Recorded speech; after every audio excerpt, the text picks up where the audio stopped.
going on, everybody? Thank you for tuning in to another edition of On the Road to Victory.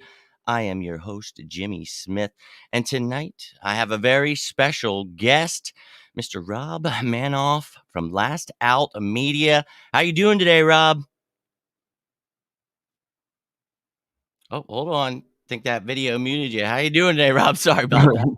No, good. I'm good, man. I'm excited to be here. How are you? I'm doing great. Today I brought you on. I love your passion for Philly sports, but it's Mental Health Awareness Month. So, I always talk about every day on my show, reaching out, each one helping each other, maybe through our experiences. Got that nice little quote from my man Gail over at Fourth and John, but wanted to bring you on today because, man, you've got yourself a pretty great story. Most people know my story, my experience, near death, and still dealing with some health issues here. But my passion for Philly sports is what drove me to be, what I'm doing today, where I'm trying to go. And I read your story, man, and it seems we have some pretty familiar story there. And look, not saying this is necessarily a great thing of what we went through, but to be able to be where we are today and to tell our stories. Brian Dawkins, when I was sick, taught me, hey, tell your story to everyone you can, and if it could just help one person, that's what matters. So, Rob, brought you on today so we could talk a little bit about your story, and we're going to talk a little bit about what you do, where people can find you at, and everything like that. But yeah, let's get this bad boy started, Rob. Um, you work for Last Out Media, but what brought you to where you are today, writing about the Sixers, and what is it exactly that you do, and how did you get there, man? So, I guess we can start from the beginning. So, I had a normal life, like, middle class. My parents were divorced, not a big deal. Then I joined the military. I went to Iraq in 2010, Afghanistan in 2012, and I kind of became keen to partying a little bit.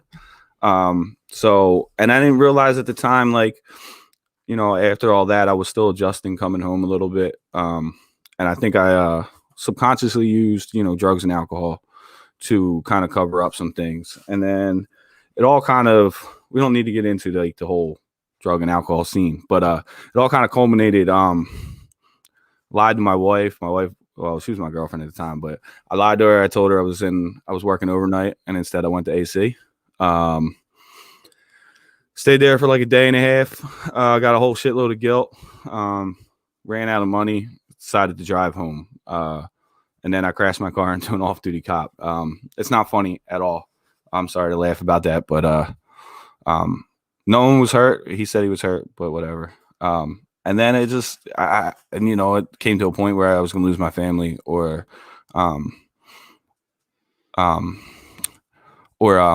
make a change. So I had to make a change. And one of the things I did when I changed, because I was stuck at home with my son, he was 4 months old at the time. It was just me and him. My wife works 12-hour days as a nurse or whatever. I kind of dove into Twitter. I dove into the process at the time. It was 2016, so they just drafted Ben. And I started following like all these, because it was just me and him, so I didn't have anyone to talk to. So I started following all these writers, the beat writers and stuff like that. And kind of wanted to do it. Was kind of nervous about it. So I did it on my own. I had like a little notebook, and I was just writing shit down. Or can I curse on this? Yes, you can. Okay, cool. Be open, brother.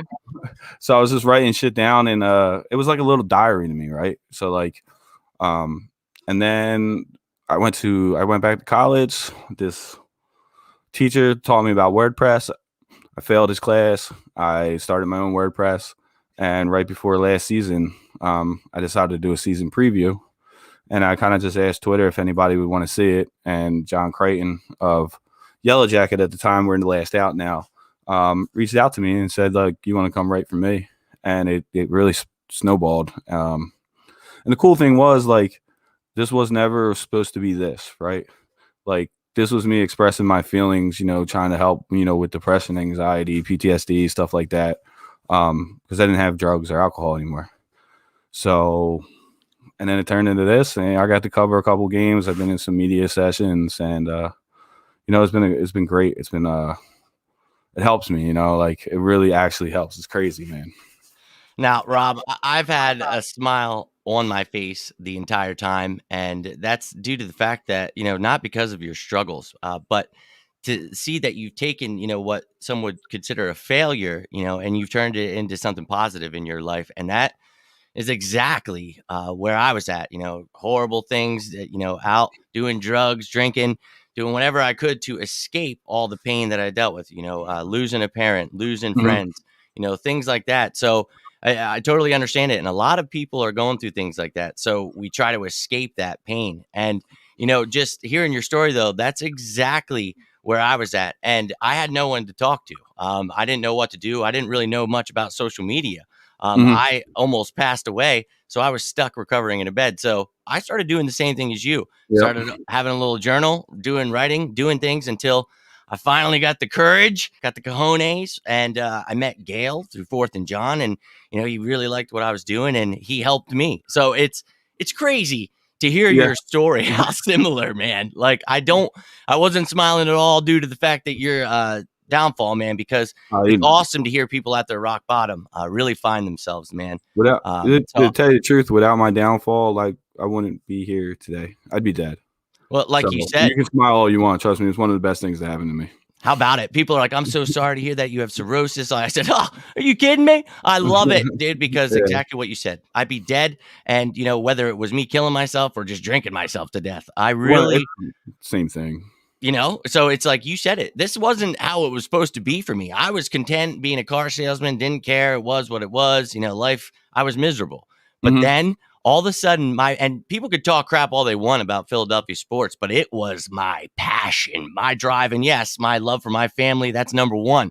But having something, that filler, that's something else because you lost out that big part of your life with drugs and alcohol. Yep. You need something. And that was Philadelphia sports. And sure, they still drive us crazy. Sure, I still deal with anxiety, depression every day. I have to deal with things just like with Philly sports, but Yep. it's how we handle things now. And that this gave us an out, man. And Last Out Media was the guys that helped you. So why don't you talk a little bit about what it is that you do now to escape the thing that, the positive impact on your life now? So, I mean, well, the Sixers, I have a huge Sixers problem, like, really bad. So luckily they're good. But even so, back to like when I got sober in 2016, and I say sober, just in case you end up following me or whatever, I do smoke marijuana. Um, it helps me sleep. So when I say sober, I really mean real drugs and alcohol. Oh, I'm the same. See, dude, this is nuts. This is nuts. I love you, dude. Keep going though. So, it was right before the 2017 Eagles run. So we had the Sixers process, which was just I got obsessed about because it finally made sense. I finally thought we had a chance. And then everything just, I had the Super Bowl run, then the Sixers started getting big, and then it's just been crazy. Like, people actually wanting to, a small amount of people actually running to read what I have to write or actually care what I think about basketball, and dude, it's wild to me still. But it's so cool, like, just knowing, like, it gave me a reason to do something. As weird as it sounds, like, when I didn't work, I wasn't in school, at certain times in my life, it gave me a reason, gave me something to do. So, like, when I would go through the day, I wasn't just, you know, going to bed, taking some sleep meds, and then, like, I had a reason to get through the day. Not just going Each through the day, motions. not just going through the motions. Yeah. And I mean, that's the same thing. Like, my love for Philly sports. I'm still a Phillies fan. I'll check in on the Flyers every once in a while, but like, it's so weird. I mean, obviously, my family, my kids, and my wife, they're the ones that really saved my life.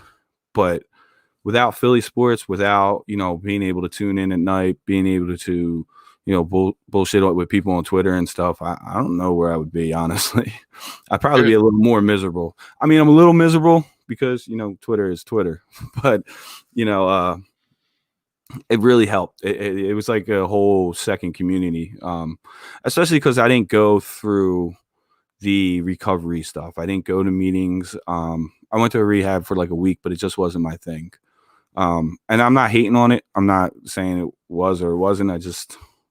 Um, I don't know. I just didn't like it, and I turned to Philly sports basically, and the talk, the listening to the shows, listening to podcasts, following writers, bullshitting with people on Twitter every day. Like it's been great, man. It's as weird as it sounds, it's life saving in a way.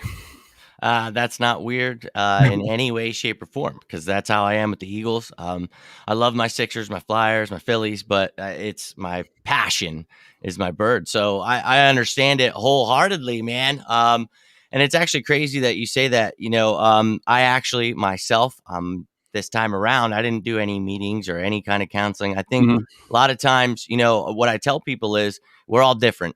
So whatever is going to help you is not what helped me. So I don't know if it's going to be church for you or if it's going to be a meeting or whatever it is, whatever you believe in, or we all believe in different things and we're all Yeah. different. But I think the power in ourselves and believing in ourselves and realizing, if you hold on to certain things that you love and you find, your passion, that can really help you start focusing on the things that do matter in life. And that's exactly what Philly sports did to me. So Yep. dude, 100%. And the cannabis comment, man, I'll be real with you. That saved my life. I don't do any drugs, and I haven't for almost 5 years now. But I'm the same way. I don't consider cannabis a drug because it was a medicine that the doctors will even tell you without it saved my life because I can't Yep. even take a Tylenol. I have no spleen, got cirrhosis of the liver. Only thing that works is actual natural stuff. Yeah. So wild. But I'm with you. And dude, Rob, your story is blowing me away. Everything you're saying, I love that you're being very open, man, because that's how I am here on this show. So you could Yeah, say man. whatever you want. I'm an open book. Trust me. I love it. Yeah. I have nothing to hide. And guys, if you're a Sixers addict like Rob here, check him out. Check out Last Out Media, dude. He's putting out the work. He's literally the doppelganger Sixers version of me with the Eagles. Love it. Basically, yeah. Dude, we literally, that's the same path, man. Just started following people, learning about social media, and here we are, man, writing and hosting and doing all kinds of crazy stuff. And it's awesome to see that, you used, the skills you had and you put them on the back burner. We all do that a lot of times in life and we forget what our passions are. So it's beautiful to see you doing that, man. We've got a question. Dark Sage says they have a question for you. What's Please up, man? feel free to throw any question or comment. And Rob said he's rearing to go, baby. And guys, any kind of questions you have, look, always open here at On the Road to Victory. Always very open about my story with addiction, with depression, anxiety, and for Rob to come on and share his story. It's a beautiful thing. But I mean it when I say it every night, guys. You don't have to say anything on the show. You can reach out to me. Always, I love the friendships I've made, even just with Rob. The fact that he reached out, like this is going to build something in the future, and that's something beautiful, man. Yep.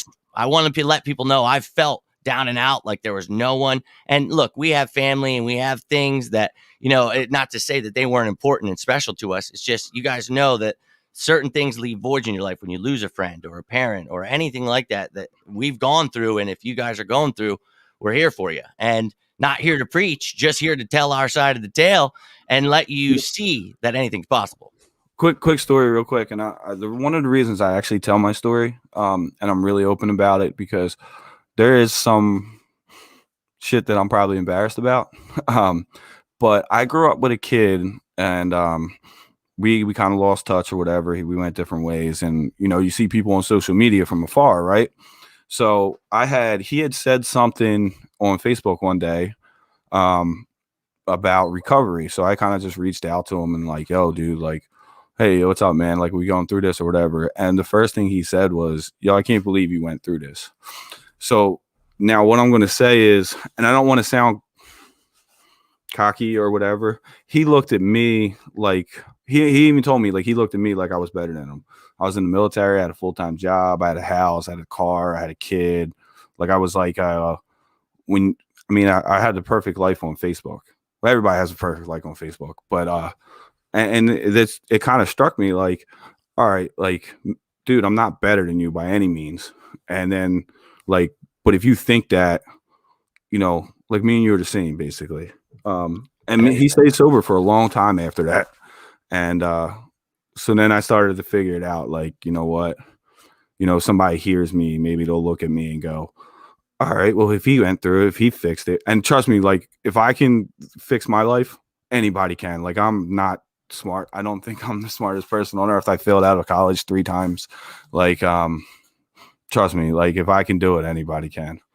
I love it, dude. That's exactly how I feel, and I know what you're saying there because it's people look at you like, "What the hell? Like, you got your life together, you're happy, you're what the hell? Yeah. How could you be struggling with depression and addiction and all these things?" And it's like, "Hey, I'm human just like you." And I think for me, what was crazy was, reaching out to Brian Dawkins when I was on my deathbed. I was just like, "F it," I was just like, "Hey, What do you man." got to lose, right? Yeah, and I was just like, I could use some words of encouragement, some prayer, anything. And dude, he's just like such a real person. And what was crazy was it took him, I think, like 8 months until he got back to me when I actually messaged him. So at Mm. that point, I'm reaching out to people and like trying to get interviews, doing stuff like that. But I was like, it would have been awesome to talk to him. It is what it is. He's a busy guy. Out of Yeah, I left want field, I'm watching a movie with my girlfriend one night, Rob. I tell you, it was like watching the Super Bowl again. I jumped out of my seat, freaking. I'm like, Brian Dawkins, message me. So I'm freaking out. And like what he said was what was so cool. He never said a word yet. This was before his Hall of Fame induction. So I had no idea. But he had yeah, actually dealt with alcoholism and depression as well. So I yeah, told him my story, and he was like, hey, I actually dealt with this too. You probably saw. And I was like, so he knew I was genuine and I was reaching out. So it was like, reach out, tell people yeah. your story, and you don't know what's going to happen, man. And So it's cool. Actually, I did an article. Well, I actually wrote something. What's it called too? The amount of people that are coming out, especially in the NBA, when you look at like Kevin Love and DeMar DeRozan and stuff like that. Like these guys are like superheroes to some people. Whatever. But for them to come out, for Brian Dawkins to come out, man, I think it's to step in the right direction. And like you said, like I mean, I'm just a normal guy on Twitter, but I don't need to follow you. You don't need to follow me. I don't say shit. You can hit my DMs. I will talk to you. You can just yell at me. I don't care. I will find you help if you need it. I have different avenues. I have different people I can talk to that can try to get you help. If you need it, just hit me up. love it, Rob. And and that's what this whole show is about today, guys. Just reaching out. And if you guys ever need either of us, even if you don't feel comfortable at first, just talk some Sixers, talk some Birds. It always Yeah, helps. And that's what helped us. create a burner and DM me. For Yeah, real. Like, exactly. if you don't want me to know who you are, I'm being dead serious. Create a Seriously. burner with an egg face and DM And you me. say it with a laugh, but it's the truth. You know what I Yeah. mean? Like, because sometimes it's hard to open up, and sometimes just doing something like that, maybe that will help you get to the step you need next. Yep. So we're here for you guys. But Rob, it looks like the question at hand here, someone's rearing and gearing for that 76ers knowledge. So don't worry, guys. We're not going to leave you hanging. We're going to talk some shop for the last 12 minutes here. So let's get into the Sixers here. Let's see this question here. Dark Sage says, feels teams like the Sixers tend to be given or they're held to a higher ceiling than other teams like the Jazz. You've seen over the years, the media tends to give Philly teams more of a leash when it comes to winning. Memphis, Portland tend to come down to the media of the bigger towns. So his question is, do you feel the Sixers are a championship caliber team as of right now? He feels they're years away and we'd like to see something new and fresh in the NBA, not these big market teams continuing to dominate. So I've been so first of all, I'm going to let everyone know I'm kind of a homer too. But I do think they're a championship caliber team. But that doesn't mean they're not a few years away. I think they can really strike gold this year. I think they have the veterans they need. I think the coaching staff is amazing. And when you have somebody like Joel Embiid at the way he's playing right now, literally anything can happen. The biggest fear I think coming out for, and I've said this from the beginning, I think they'll be in the finals. I'm not completely sold on the Nets. If they get it together, they can be scary. But for me, the matchup for the Sixers is there. You have good perimeter defense. You have good rim defense. So I think they are a championship caliber team. The thing is, when you have your two best guys, they're semi-young. Joel's 26, Ben's 24. And you're if you have to face a guy like LeBron James, say they get to the finals, like the youth is going to show a little bit because the Sixers stars are young. So to answer your question, they are, and I think they'll only get better. So when you say they're a few years away, I think he's actually right, because I think as they grow, they'll only get better. I'm with you. But they can win. Like I still think they can win this year. Like if they stay locked in, if they do what they need to do, and they live on their defense and thrive off of that, and then allow that to go to their offense. Yeah, I think they can win. I'm with you 100%. I think, I wouldn't bet them though. yeah, and exactly. I'm with you in the boat where it's like, man, Embiid, Simmons only going to get better. I love Tobias Harris, but there's still some holes there. There's still some question marks where it leaves me. But we could totally strike gold this year, and I'm all in. I think we're gonna have a chance to make it to the finals. Now, who we face, it's going to be very telling as to what kind of chances we have. But I think you're right. We could strike gold. This could be a lucky year, but I So, I also mean, the feel Eagles that did it. in a few years we'll be the most dominant team if we keep Simmons and Embiid together, and if Simmons grows. And I think he's perfectly fine. I get that everyone loses their mind. How do you feel about that Ben Simmons slander? I understand he needs to score more and be more aggressive. To me, that's a yes, but I don't think it's a huge deal that he scores all the time. What are your thoughts on Ben Simmons? I think Ben. So I'm a Ben defender. Okay, good. But I wouldn't. Some people will call me a Ben stan. I don't think I definitely am. I'm more than happy to call out what he needs to get better at. Sure. I just the hate around him, man, is so weird. Like Thank you. it goes a little too far. So does the love with some people. Don't get me wrong. True. Very but true. I think we need to come to an acceptance of what he is. And like I was saying, like if you look at the first two games of this first round, those are the polar opposites of the spectrum on him. So he can dominate a game by getting 15 rebounds and 15 assists. And then he can go out and when the defense doubles Joel and Tobias, then he's getting one-on-one with little guards down low. He's getting dunks. So I think that's like what you're going to see out of Ben a lot. And I try not to focus on the shooting or the scoring as much because we have scorers. Like at the end of the game, they're not going to Ben. Yep. They're going to go to Joel or they're going to go to Tobias. And I just the team kind of just needs him to do what he does. So if they need him to go out and dominate the boards, go do that. If they need him to go score, go score. And I'm hoping as he gets older, he's going to start to realize that. Like he's going to feel the game out so that he knows. And that's one of my biggest complaints is there's times where Ben needs to be aggressive and score, and he keeps giving to the shooters, which all of us love. But every once like in game, I think Ben needs to kind of be like, all right, now is my time to take over. But he's smart, man. He takes what the defense gets him. He keeps his teammates involved. It's very rare when you hear him talk. He'll always talk about wanting to get his teammates involved and stuff like that. But the polarizing factor, the hate for him is a little too much. Right? It's just, I agree. It's very narrative. Feeling is very narrative driven by some people. Yep. And a lot of the media will push that narrative. And it's like, look, we're aware that he has room to grow, but I love what he brings to the table. And I think half the time, he can't help when the role players aren't playing their damn role. So everyone needs to this year play to 100% every game. And that's where the chance comes in. And I think they have a good core, with Danny Green and Seth Curry and, some other veterans. They're not a young team anymore. The stars are young, quote unquote, but the guys around them aren't totally young. Yeah, they're growing. For sure. And that's what's I like the whole next couple years here. I think there's room to grow, and that gets me excited. So if there's room to grow, add more shooters. We've got defensive pieces. We got Matisse Thybulle, who I effing love, and Maxey this year, which I loved. So I'm liking where they're headed. They have Isaiah Joe and B-Ball Paul on the back burner too. Paul Reed, they should only get better. I love Maxey too, and I was a big component of trading him for Kyle Lowry. I thought Kyle Lowry would have put this team over the top, and I will be. And it wasn't anti-Maxey. It was just I thought Kyle fit the timeline better. Trying to get it now. I hear you. I'll take that on the chin if I'm wrong. I'll keep Maxey here forever. I've grown to love the kid even more than I did before. Hell yeah, we all make mistakes, man, but it's a great one to make when they turn out like that. And I thought the Sixers were going to win a championship last year in the beginning of the season, man. I don't care.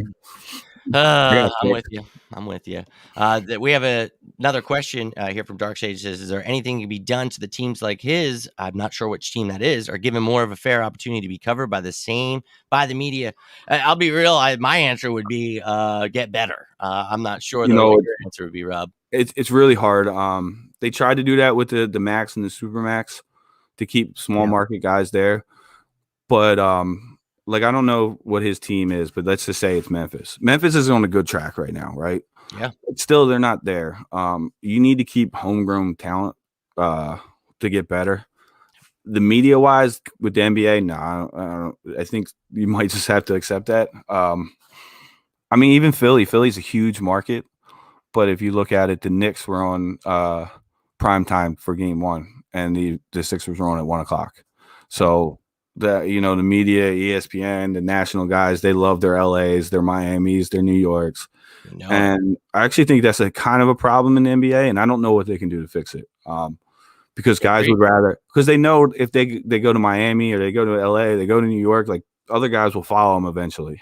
Yeah. And they make so much money. Like when you're a star, like Ben Simmons, Joel, they're going to make $200 million before their next contract. So if they just take the max or the super max, like who cares at that point? Like, Yeah. So Yeah.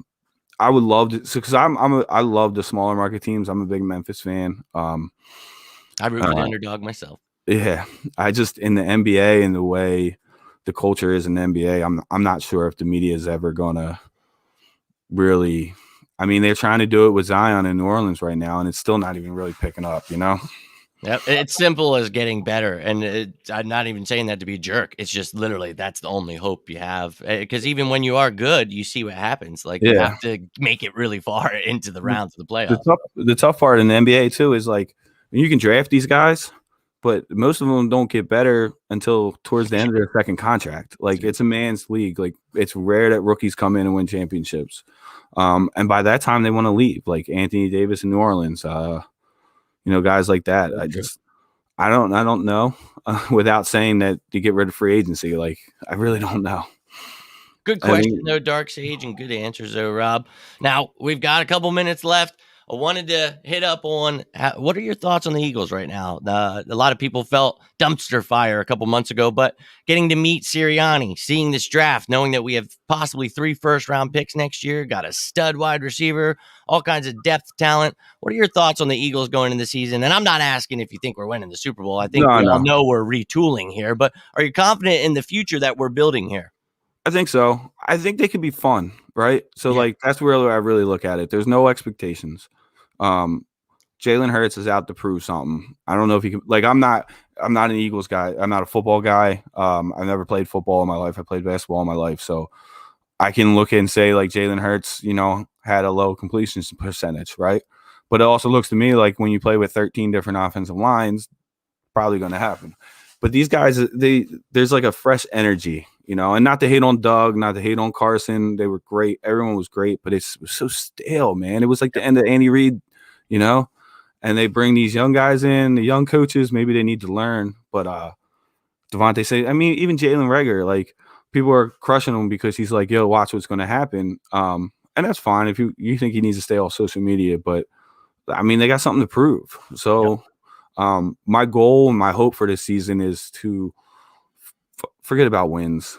Yeah, Just have make it fun. fun, Thank you, go Rob. go deep, hit Devontae Smith across the middle, like whatever he does, like do something where it's just not like Carson Wentz is running around and we're complaining about Doug Peterson's play calls. Yep. Use the Give player us to hope. their strengths. Yep. Yeah, there's hope now. Like leaving last season, and I love Carson. I'm not like an anti-pro Carson guy. I thought he was going to be great. Me too. He did what he needed to do to get us to the Super Bowl, and then Nick took over. But it was just like it sucked watching the game. It was boring. Like it hurt. I almost didn't want to watch the game We knew sometimes. what was coming. Yeah. Yeah. So now it's different, and you get a little more hope than you did before. Yep. And that's where it's at, Rob. For me, it's that excitement level of the unknown. We know there's going to be bumpy roads. We get it. It's a young team, but we're Mm-hmm. excited about Smith, Rager, Miles Sanders finally running the ball. We got other running backs, Gainwell, Johnson. We've Gainwell, got the offensive line stays healthy. Imagine what we will do. I'm excited. You said Jalen Hurts got that chip on his shoulder. He's ready to prove to people. So I think the Eagles, for me, that's what it's all about this year. The excitement, finally double high fiving after a touchdown, having fun with the family. You know what I mean? Yep. That camaraderie we missed out on because last few years we've just been pissed off. So Yep. I'm with you. Actually, I haven't looked forward to an Eagles game in a season and a half now. It's Like, been rough, man. yeah. So now I mean, it could just be that they're gone. They're not on right now, but Yeah. like I'm looking forward to it. But Hell yeah. the expectations are so low. You just go out there and play ball, you know? Exactly. And that's how Yep. I feel about it. It's like, dude, let's just get excited for, these young men growing. You don't go into it expecting, 10 wins here, guys. Yeah. Let's try to win the division and have some fun. And if they do, it's a bonus, you know? Exactly. Exactly. Well, Rob, dude, this Yep. turned out better than I thought. It was more than a pleasure having you on, getting to know you, hearing your story. If you guys are just tuning in, you missed it, please rewind, check it out. It's Mental Health Awareness Month. We just wanted to reach out, tell our stories a little bit, and let you guys know you got a friend if you need one. I Yeah, want to man. give this opportunity to you, Rob, if you got any last words before we get heading out. Not really much. Like, if you don't know my story, if you missed this, you want to know more about my story, you can always ask me. Um, I'm more than willing to go into a little more in depth. I wrote an article not too long ago, basically about it. I'm willing to send that. Willing to talk to you about Sixers, Phillies, Eagles, Flyers. I don't know anything about hockey, but I don't care, man. So, if you guys are, struggling, not struggling, you just want to talk bullshit, whatever, just hit me up. You can hit me up on Twitter at ManoffRM. So it's my last name plus RM. I don't really use any other social media sites, but or you can find me. Hopefully, be back covering in person next year for the Sixers. You can check out lastoutmedia.com. We put out a bunch of stuff. I'll keep putting out my opinions on what the Sixers are going to do, and I'll see you guys on Broad Street hopefully in July.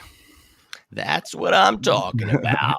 Rob, it's truly a pleasure. Definitely check him out at Manoff RM, as he said. Also at Last Out Media, putting out great content there. So truly a pleasure. Thank you guys all for tuning in, taking the time. Thanks for the questions, the comments. If you watch this later, you want to comment, please feel free to do so. Always try to get back to you guys. But we're going to get rolling out tonight. I thank you all. Have yourselves a great night, a safe night, and as always, go Birds!